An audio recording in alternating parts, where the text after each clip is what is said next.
찬송가 288장입니다.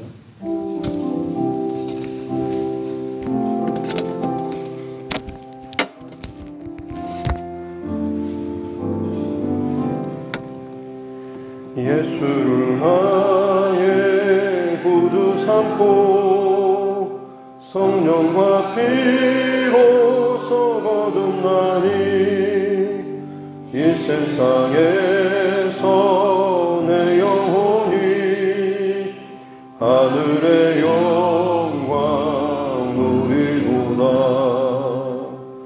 이것이 나의 간증이요 이것이 나의 찬송일세. 나 사는 동안 끊임없이 구주를 찬송하리로다. 온전히 주께 맡긴 내 영 사랑의 음성을 듣는 중에 선사를 왕래하는 것과 하늘의 영광 보리로다. 이것이 나의 간증이요 이것이 나의 찬송일세. 나 사는 동안 끊임없이 구주를 찬송하리로다. 주 안에 기쁨 누림으로 마음의 풍랑이 잔잔하니 세상과 나는 간 곳 없고 구속한 주만 모이도다. 이것이 나의 간증이요 이것이 나의 찬송일세. 나 사는 동안 끊임없이 구주를 찬송하리로다.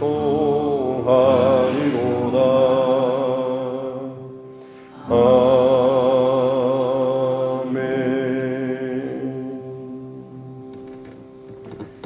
찬송가 325장입니다. 찬송가 325장입니다.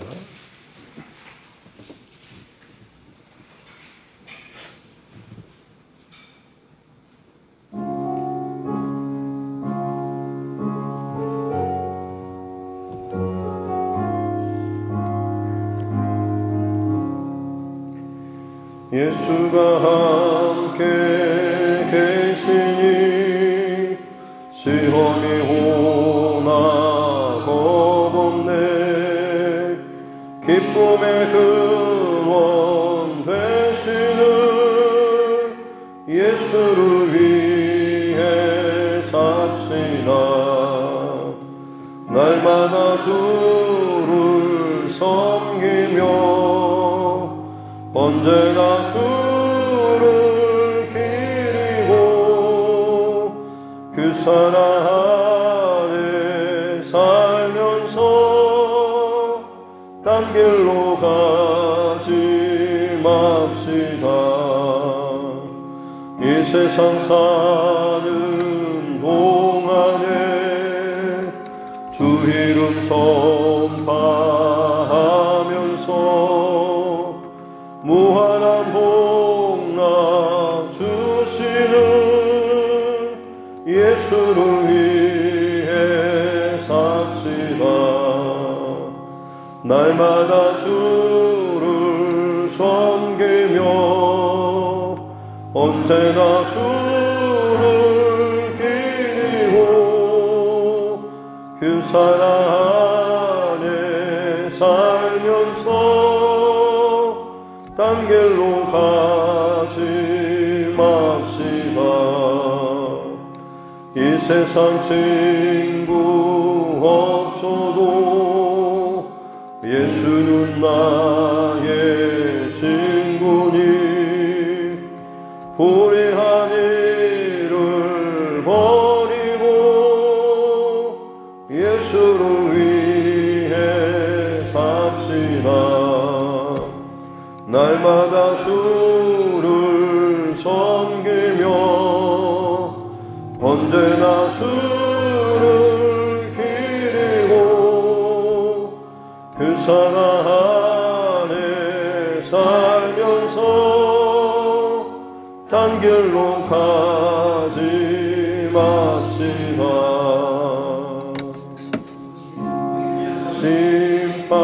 심판하실 때 잘했다 칭찬하리니 이러한 상급 받도록 예수를 위해 삽시다. 날마다 주를 섬기며 언제나 주를 기리고 그 사랑 안에 살면서 딴 길로 가지 맙시다.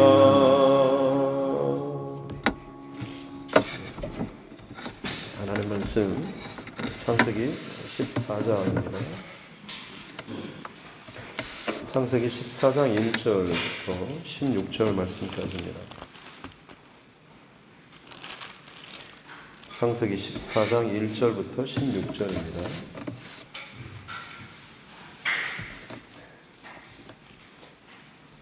창세기 14장 1절로 16절 같이 함께 합독하겠습니다. 당시에 시날 왕 아므라벨과 엘라살 왕 아리옥과 엘람 왕 그돌라오멜과 고임 왕 디달이 소돔 왕 베라와 고모라 왕 비르사와 아드마 왕 시납과 스보임 왕 세메벨과 벨라 곧 소알 왕과 싸우니라. 이들이 다 시딤 골짜기 곧 지금의 염해에 모였더라. 이들이 12년 동안 그돌라오멜을 섬기다가 제13년에 배반한지라. 제14년에 그돌라오멜과 그와 함께한 왕들이 나와서 아스드롯 가르나임에서 르바 족속을, 함에서 수스 족속을, 사외 기랴다임에서 앱 족속을 치고 호리 족속을 그 산 세일에서 쳐서 광야 근방 엘 바란까지 이르렀으며 그들이 돌이켜 엔 미스바 곧 가데스에 이르러 아말렉 족속의 온 땅과 하사손 다말에 사는 아모리 족속을 친지라.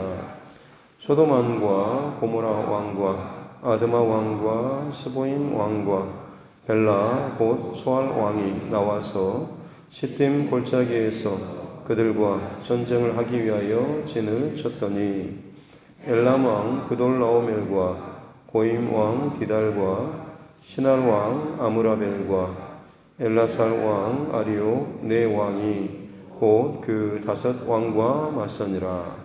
시딤 골짜기에는 역청 구덩이가 많은지라. 소돔 왕과 고모라 왕이 달아날 때에 그들이 거기 빠지고 그 나머지는 산으로 도망하매 네 왕이 소돔과 고모라의 모든 재물과 양식을 빼앗아 가고 소돔에 거주하는 아브람의 조카 롯도 사로잡고 그 재물까지 노략하여 갔더라. 도망한 자가 와서 히브리 사람 아브람에게 알리니 그때 아브람이 아모리 족속 마므레의 상수리 숲을 근처에 거주하였더라. 마므레는 에스골의 형제요 또 아넬의 형제라. 이들은 아브람과 동맹한 사람들이더라. 아브람이 그의 조카가 사로잡혔음을 듣고 집에서 빌리고 훈련된 자 318명을 거느리고 단까지 쫓아가서 그와 그의 가신들이 나뉘어 밤에 그들을 쳐부수고 다메섹 왼편 호바까지 쫓아가 모든 빼앗겼던 재물과 자기의 조카 롯과 그의 재물과 또 부녀와 친척을 다 찾아왔더라. 아멘. 가슴에 손을 얹고 함께 따라 선포하겠습니다. 하나님은 나를 사랑하십니다. 나는 그 사랑 안에 있습니다. 하나님께서 오늘 나에게 말씀하실 것입니다. 나의 마음은 하나님을 향해 열려 있습니다.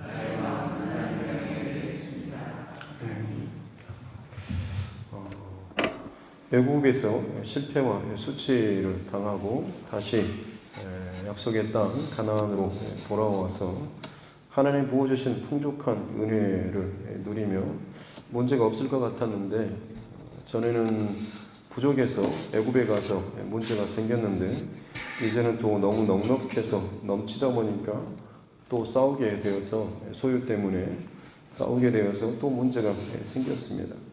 그때 아브라함은 조카 롯에게 네가 먼저 선택하면 내가 다른 곳을 선택하겠다라는 사실 애굽에 내려갈 때 그 문제 상황에서 대처했던 자기의 잔머리나 경험 혹은 계산을 따르던 그 방식과는 다르게 자신의 수치와 실패를 통하여서 환경과 조건이나 어떤 것들을 계산하는 것이 진짜 내게 복이 되는 것이 아니라 하나님과 함께 하는 것, 또 하나님을 따르는, 또 하나님께서 붙잡아 주시는 것이 진짜 복이다라고 하는 것을 깨닫고서 믿음의 여유를 가지고 전혀 다른 모습을 보이고 있었습니다. 그러나 조카 롯은 직접적으로 고난을 당하지 않았고 직접적으로 그 문제를 통과하지 않아서인지 그는 여전히 애국과 같은 그 땅, 여호와의 동산 같다라고 스스로 해석되고 보여졌던 요단 지역, 특별히 소돔과 고모라 이 땅을 바라보면서 그 지역을 제가 가겠습니다라고 해서 둘이 이제 나누어지게 되는 모습까지 함께 살펴봤습니다. 그리고 나서 이제 오늘 본문에서는 고대 사회의 어떤 부족 혹은 나라들과의 대대적인 전쟁이 있었음을 기록해주고 있습니다. 먼저 1차 전쟁은 1절에 나오죠. 이쪽에 지금 4명의 왕들, 이 왕들은 요단강을 중심으로 해서 동편 그리고 북방 쪽에 주로 이제 북방에 위치한 그런 나라들이고요. 그 다음에 2절에 나오는 소돔 왕, 그 다음에 고모라, 아드마, 시나, 그 다음에 스보임, 그 다음에 벨라봇, 소알 왕. 여기 이제 5왕은 요단 동편, 요단 서편, 그리고 이제 해변가 이쪽, 주로 이제 가나안 지역에 거주하는 이 왕들입니다. 가나안과 이 북쪽까지. 이제 이 왕들은 5의 왕인데요. 남방과 북방, 혹은 뭐 서북과 동북과 남서의 왕이라고 볼 수가 있겠습니다. 그래서 이쪽에 5왕, 저 북쪽에 4왕. 근데 사실은 북쪽의 4왕이 훨씬 더 좀 강력했습니다. 그래서 전쟁이 있었고 결국에는 이제 이쪽 5왕 연합이 패하게 되었고 그들이 이제 그돌라오멜이라고 하는 이 왕을 섬기게 되었던 것이죠. 그런데 14절에 보면 이들이 12년 동안 그돌라오멜을 섬기다가 13년째에 배반을 했습니다. 전쟁에 패해서 뭐 여러 가지 뭐 조공동 거치고 뭐 힘들었겠죠. 힘들고 그러다가 이제 더 이상 못 참겠다 해가지고 다시 한번 작정을 하고 배반을 한 것이죠. 그리고 나서 12년 후에 13년 때 배반을 했고 5절에 보니까 14년째 되는 해 다시 한번 제2차 고대 근동 이 전쟁이 일어납니다. 또다시 그 북방에 4개 나라 연합 군대 그리고 지금 이쪽에서 이 5개 나라 연합이 같이 함께 이제 또다시 전쟁을 하게 되는데 이번에는 보면 5절에서 7절까지 보면 지금 주로 지금 전쟁을 해야 될 5 나라들 외에 5절에 르바 족속, 수수 족속, 앱 족속, 6절에 호리 족속, 또 7절에 아말렉 족속, 아모리 족속, 이런 족속들을 지금 다 쳤다라고 나옵니다. 굳이 직접적으로 지금 반역이 없는 것 같은데 사실 이 족속들은 약간 중간지대에 있는 그런 족속들인데 지금 이 북방의 이 네 왕들이 이 다섯 왕을 나라를 지금 이 공격하기 위해서 오면서 약간은 어떻게 보면 본보기로 혹은 어찌 보면 지금 이 족속들도 이 배반에 가담했을 수도 있을지 모르겠습니다. 더 이상 이 어떤 그 불씨를 제거해버리기 위해서 완전히 지금 이쪽이 동쪽에 네 연합 동북 쪽의 연합군들이 이 나라들이 완전히 그 빗자루 쓸듯이 모든 이 족속들을 하나하나 완전히 다 점령해 나아가고 있는 그 모습을 기록을 하고 있는 것이죠. 그리고 결국에는 이제 5대 4에 다시 한번 제2차전이 벌어지는데 특별히 이제 이 다섯 나라 연합군들이 전쟁의 장소로 선택했던 것이 바로 시딤 골짜기 염해 사해입니다. 거기 근처에 있는 거기를 골랐는데 왜냐하면 거기 역청 구덩이가 많다. 10절에 기록이 됐죠. 역청은 기름 덩어리를 특별히 뭐 지금의 아스팔트 뭐 이런 재료가 되는 그러니까 지금처럼 뭐 기름에서 온갖 것들을 다 빼내는 그런 기술은 없겠지만 아무튼 기름이 터져 나오면서 오래 놔두다 보면 거기에서 굳는 현상이 있었겠죠.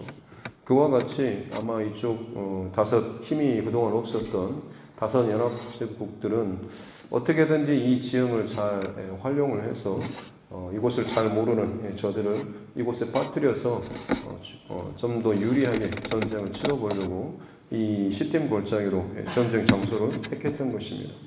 근데 문제는 너무 강력했습니다. 그래서 지리적인 뭐 이점을 찾아볼 것도 없이 전쟁을 치르자마자 다 그냥 한꺼번에 벅살이 나고 도망쳐가는 그런 모습이 나오고 있죠. 10절에 보면 뭐 그곳에서 역청 구더기가 많아서 전쟁을 했는데 그냥 곧바로 이제 달아나는 이야기만 나오고 있습니다. 게임이 안 됐다라고는 이야기 좀 산으로 그리고 그 역청 구덩이 거기로 이제 도망갔다라고 거기에 빠졌다라고 나오죠. 적군을 거기에 어떻게 보면 유리하게 유인해서 뭔가 좀 자기에게 유리하게 그 지역을 활용하려고 했는데 전쟁이 너무 급하다 보니까 아예 본인들 스스로 이 구덩이로 빠졌다. 여긴 도망쳤다라고 하는 것으로 볼 수가 있겠죠. 나중에 또 이들이 살아서 등장하니까. 어찌 보면 참 비참하게 빠뜨려 죽이려고 하는 곳에 본인들이 살려고 들어가서 거기에 뭐 잠수를 했든 아니면 떡칠을 했든 참 그렇게라도 해서 목숨을 건지는 참 비참한 그런 패배의 모습입니다. 그러고 나니까 이제 이 다 쓸고 내려왔던 이 네 왕들 연합군들이 소돔과 고모라의 모든 재물 양식 다 빼앗고 12절에 아브라함의 조카 롯도 사로잡고 재물까지 다 노력해서 갔다라고 나오고 있습니다.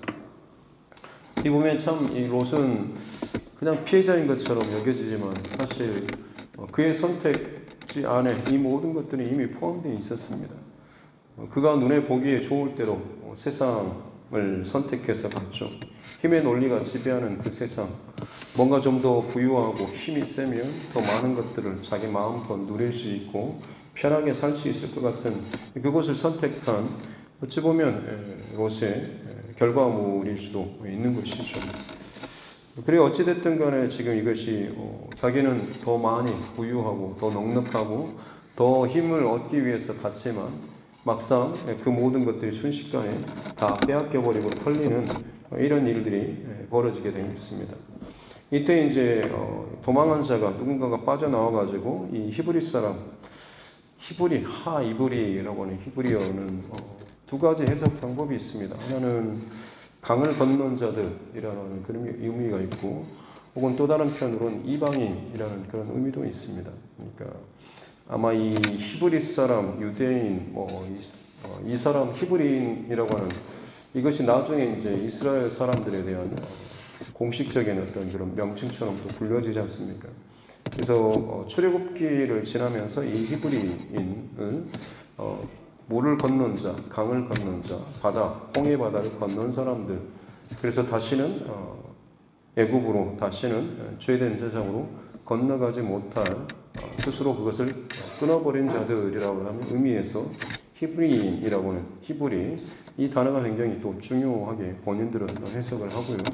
주로 아마 이 맥락 속에서 해석은 이방인으로 해석하는 게 사실 맞겠죠. 왜냐하면 지금 이 땅은 가나안 사람들이 살고 있고 그들에게 있어서 이 아브라함과 이 롯은 이방인에게 해당하기 때문에 그렇습니다. 그래서 히브리 사람이 아브라함에게 지금 이런 상황들을 알리게 되죠. 그러다 이 아브라함이 14절에 보면 자기 집에서 길리고 훈련된 318명을 거느리고 단까지 단은 제일 북쪽이죠. 가나안 이 팔레스틴 지역에 제일 끝에까지 올라가가지고 거기에서 갑자기 밤에 지금 기습을 해서 쳐부수고 다메섹 왼편 호박까지 그야말로 아주 건너서 끝까지 쫓아가서 그것들을 다 깨부수고 승리했던 16절의 모든 것을 다시금 되찾아 오는 이 아브라함의 모습으로 오늘 말씀이 기록되어 있습니다.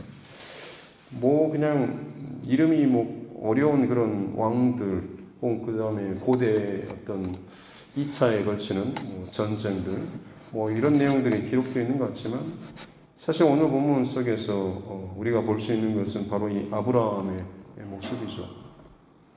앞서 애굽으로 내려갈 때 그 아브라함은 어떻게 보면 의심과 두려움 때문에 하나님에 대한 어떤 불신, 하나님에 대한 어떤 무지 때문에 자기의 어떤 잔머리나 자기의 어떤 것들로 나아갔지만 결국 실패했죠. 그러나 그 실패 속에서 하나님이 나를 도우시고 복을 주신다라고 하는 것, 여기에 대한 확실한 믿음이 생겼기 때문에 조카 롯과의 그런 땅을 결정하는 문제에 있어서도 그런 믿음의 여유를 가지고 비록 광야와 같이 메마른 그 땅이었지만 기꺼이 그곳에서 하나님께서 함께 하시고 부어주시는 그 복을 누리는 자로 지금 살고 있습니다. 그리고 지금 위기 상황이 닥쳤을 때 지금 아브라함이 취하는 행동도 마찬가지입니다. 사실 지금 두 번에 걸친 이때 당시 어마어마한 전쟁 기록을 보면 아브라함이 아무리 집에서 길린 특공대라고 아무리 우리가 쳐준다고 할지라도 318명은 지금 아예 이 지역을 빗자루 쓸듯이 싹 쓸어버리고 지금 전쟁에 승리하고 가는 이 4명의 연합 제국, 이 대단한 그 나라들을 318명이 쫓아가서 깨뜨리고 승리했다라고 하는 것은 사실 거의 불가능에 가까운 이야기 아니겠습니까? 아마 어찌 보면 이 나라 왕들은 굉장히 좀 약해서가 아니라 교만했겠죠. 우리에게 더 이상 대적할 세력이 남아있지 않다라고 하는, 눈에 보이는 대적할 만한 그런 잔불까지 우리가 싹 쓸어버렸으니 더 이상 세력이 없겠다라는 그런 교만한 마음이 분명히 거기에 있었을 겁니다. 성경에서 전쟁에 있어서 가장 중요한 핵심은 무엇입니까? 군사력이 아니라 하나님께서 함께 하신다라고 하는 이것에 포인트가 있는 것이죠. 그들은 자신의 어떤 군사력과 힘을 믿고 교만했지만 아브라함은 비록 적은 수이지만 하나님께서 나와 함께 하신다라고 하는 믿음의 확신이 그에게 분명히 있었기 때문에 그야말로 무모하리만치 보이는 이 싸움을 그는 기꺼이 지금 치러 나아가고 있는 것이고 기꺼이 그것을 승리할 수가 있었다라고 하는 것입니다. 그렇습니다. 어떻게 보면 이 아브라함이 이렇게 할 수 있었던 그 안의 모습은 하나님에 대한 그런 믿음 그리고 조카 롯에 대한 사랑하는 마음이 그 안에 있었기 때문일 것입니다. 다른 것을 계산하거나 재보지 않는 그런 마음이죠. 그건 원래 그 사람 운명이야. 지 운명이 원래 그래. 지 팔자가 그래. 라고 운명론적으로 해석을 할 수도 있을 것이고 아니면 현실적으로 아무리 내가 지금 위급한 상황이긴 하지만 내가 어떻게 해볼 수 있는 상황이 아니다 라고 하는 현실주의적인 그런 반응이라든지 아니면 지가 선택한 일이고 지가 뿌린 씨니까 지가 얻는 게 당연해 라고 하면서 자업자득식으로 이런 식을 해석한다라고 할지라도 결국 그것은 내가 빠져나갈 그런 구멍을 만드는 것밖에 되지 않습니다. 아브라함은 다시 말씀드리지만 하나님에 대한 철저한 믿음 그리고 조카 롯에 대한 그야말로 물불 안 가리는 사랑이죠. 아브라함을 통하여서 이 롯과 지금 이 빼앗겼던 모든 것들이 건져냄을 받죠. 구원자로서의 역할을 아브라함이 하고 있습니다. 그리고 이 모습 속에서 우리는 하나님의 구원자의 그 모습 중심을 볼 수가 있는 것이죠. 조카 롯을 향한 그 사랑, 그리고 믿음, 하나님에 대한 그 믿음, 이것은 어떻게 보면 이 아브라함뿐만 아니라 이 땅을 살아가는 모든 믿는 사람들에게 있어서 가장 또 귀하고 아름다운 중심 모습도 아니겠습니까? 그것에 정말로 사로잡혀서 뭔가를 자기를 던지고 자기를 헌신하고 또 나아갈 수 있다라고 하는 것만큼 그 자체로 아름다운 결정, 그 자체로 참 빛나는 그런 모습이 어디 있겠습니까? 설사 그것은 실패하고 뭔가 잘못된다고 할지라도 의미가 있고 가치가 있는 것 아니겠습니까? 정말로 내가 확실한 믿음으로, 정말로 내가 확실한 어마어마한 가득 찬 사랑으로 내가 그것을 했다라고 한다면 설사 거기에서 뭔가 실패하고 잘못된다고 할지라도 그 자체로 다시 말씀드리지만 의미가 있고 가치가 있는 것이죠. 아브라함을 통해서 하나님께서는 지금 그 모습을 보여주시는 것이고 그것이 결국에는 어디로 연결됩니까? 십자가의 예수 그리스도의 그 사랑으로 연결되는 것 아니겠습니까? 가망 없는 우리의 그 죄인들을 위해서 끊임없이 하나님께서는 말도 안 되는 십자가 죽음으로 어찌 보면 패배처럼 보이지만 완전한 승리와 구원을 보여주신 것이 하나님의 사랑인 것이죠. 아브라함의 지금 이 결단과 이 모습은 하나님의 마음이 그 안에 지금 가득 차 있는 것입니다. 조카 롯에 대한 그 마음이 이 땅을 향한 죄인들을 향한 이 하나님의 이 사랑과 이 마음이 가득 담겨 있는 것이죠.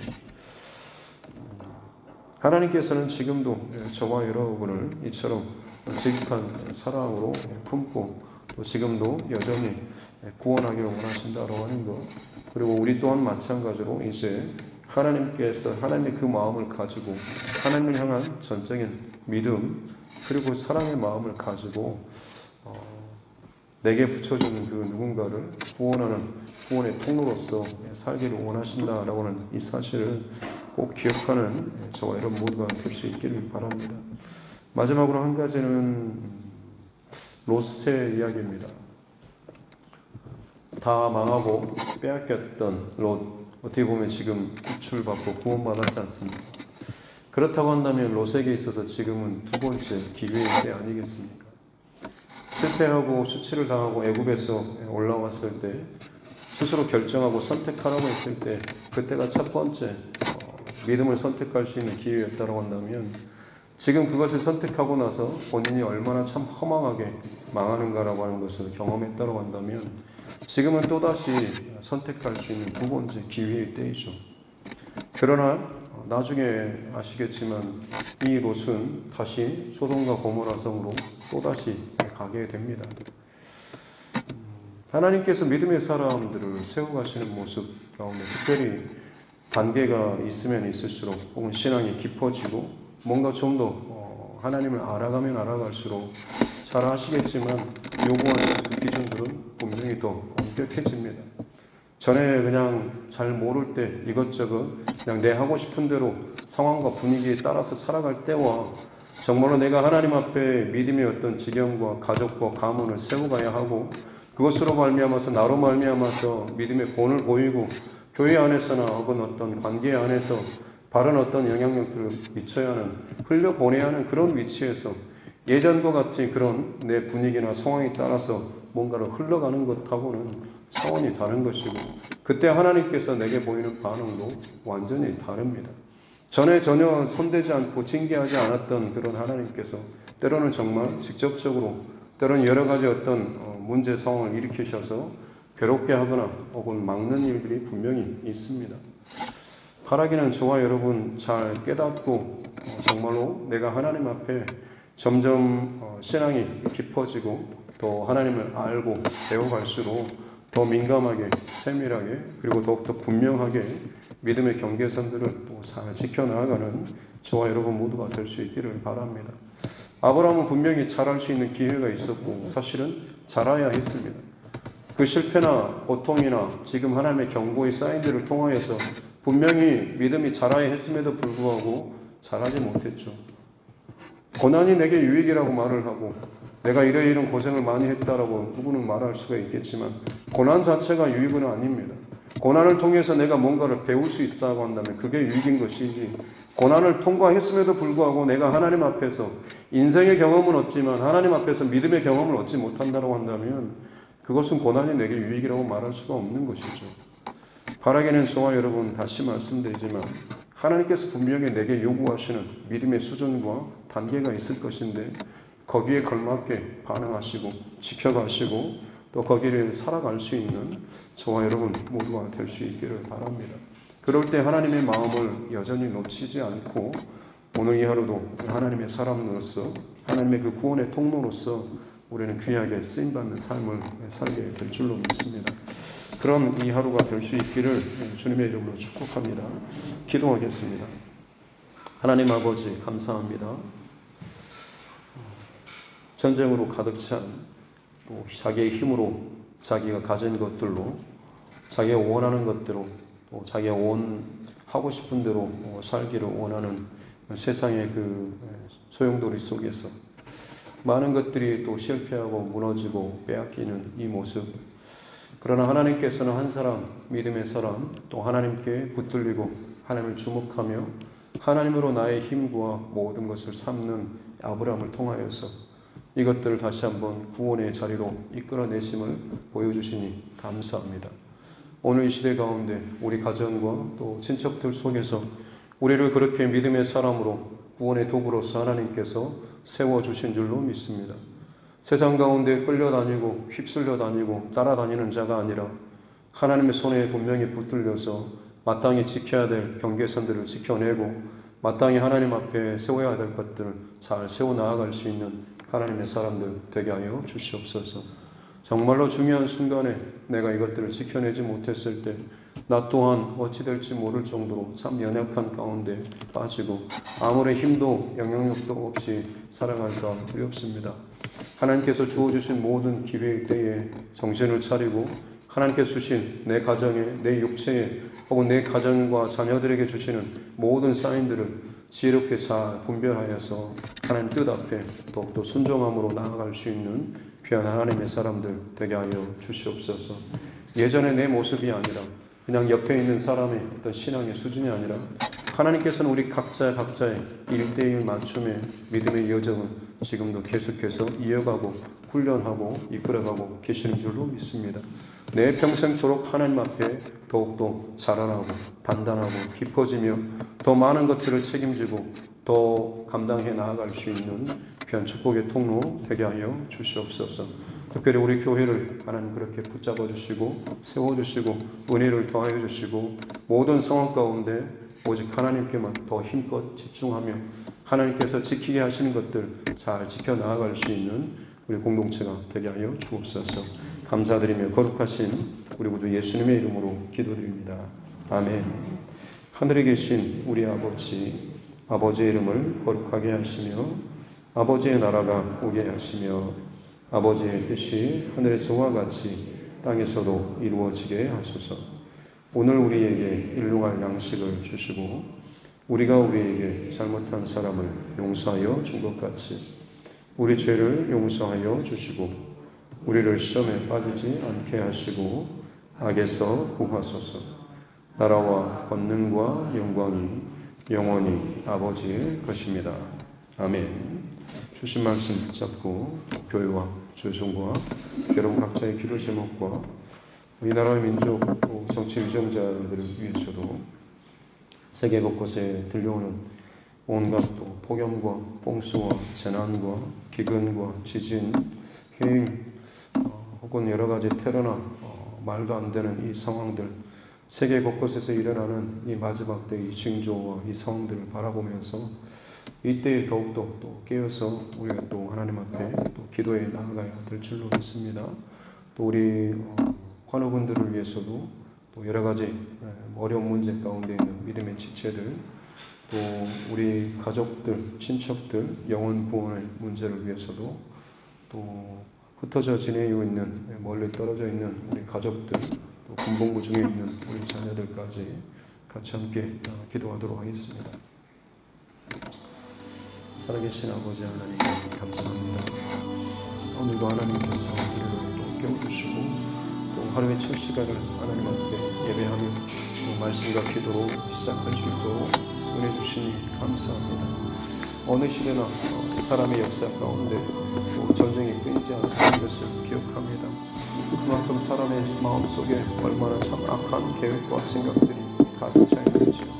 내가 원대로 내 마음대로 또 내 하고 싶은 대로 하고 싶어하는 그 모습들, 심지어 다른 사람의 것을 빼앗고 또 다른 사람을 죽여서라도 내가 먹고 내가 올라가고 내가 취하고자 하는 그런 욕심들이 가득 차 있고 하나님의 이 시대 속에서도 여전히 전쟁이 끊이지 않고 있습니다. 사람들과의 부딪힘과 또 싸움과 다툼이 끊이지 않고 있습니다.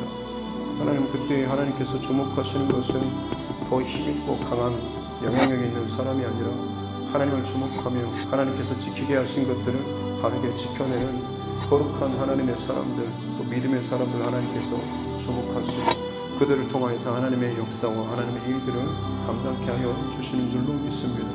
나의 어떤 사람의 생각과 방법의 한계 안에서 믿음을 흉내내는 자가 아니라 오직 하나님 중심으로, 말씀 중심으로 또 하나님 기뻐하시는 분명한 그 뜻들을 정말로 믿음으로 잘 순종하며 따라 나아갈 수 있는 진정 구별된 하나님의 사람들, 거룩한 믿음의 사람들 되게 하여 주시옵기 원합니다. 특별히 사랑하는 또 우리 두드림교회 모든 성도님들 가정이 그렇게 하나님 앞에 믿음의 가정들로 거룩하게 구별되는 가정 되게 하여 주시고, 특별히 그냥 내가 생각하는 정도의 적당한 선에서의 믿음의 어떤 가정의 모습, 믿음의 어떤 선택의 모습, 믿음의 어떤 예배의 모습, 이 정도가 아니라 항상 중심과 초점은 하나님께 두고 하나님께서 지금 내게, 하나님께서 지금 내 가정에, 하나님께서 우리 자녀들에게 요구하시는 믿음의 수준과 경계선들이 어디인지를 정말로 묻고 그것을 지혜롭게 잘 분별하고 깨달아서 힘껏 지켜나아갈 수 있는 그런 하나님의 사람들 되게 하여 주시옵기 원합니다.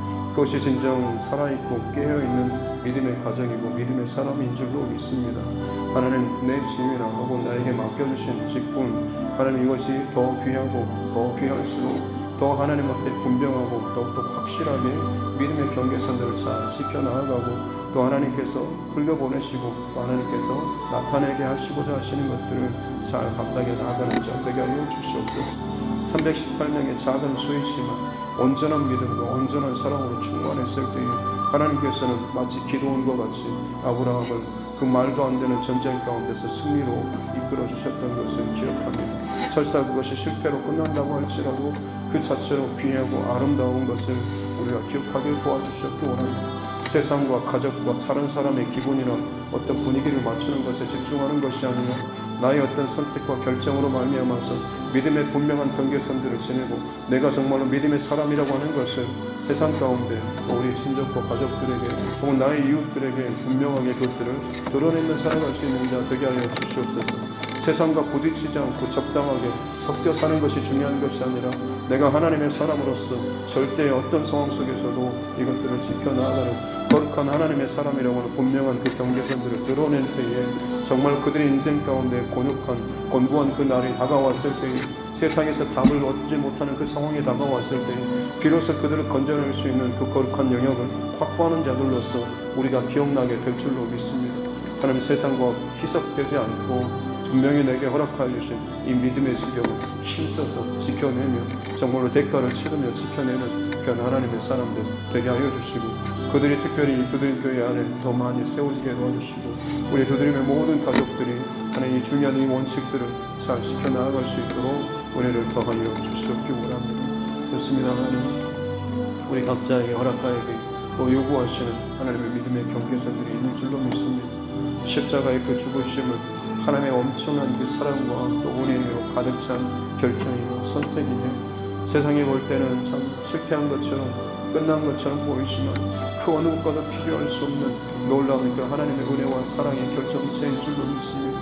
그것이 그 죽음으로 끝나는 것이 아니라 하나님의 승리로 구원과 그 부활로 하나님 우리에게 다시 한번 확실하게 또 이것이 나타나 주고 믿고 또 우리 또한 그것으로 말미암아 가야 할 길인 줄로 믿사오니 그렇습니다. 하나님 우리가 세상에서 정말로 환난을 당하고 때로는 여러 가지 손해나 때로는 답답함을 당한다고 할지라도 담대하게 하나님 나아갈 수 있는 자 되게 하여 주시옵소서. 왜냐하면 이미 주께서 이것을 이기셨기 때문인 줄로 믿습니다.